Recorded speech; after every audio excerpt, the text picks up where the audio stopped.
protect the copper trace from the oxidation?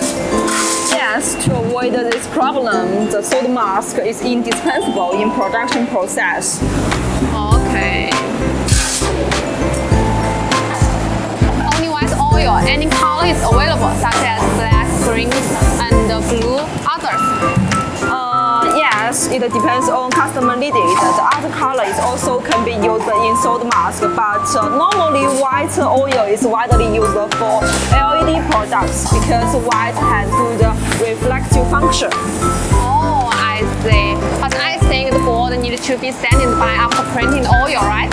Yes, after 1 hour standing by, those boards will be sent to oven for baking again.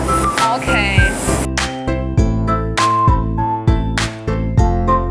This is our baking machine, and those boards will be sent to this machine for baking about 45 minutes.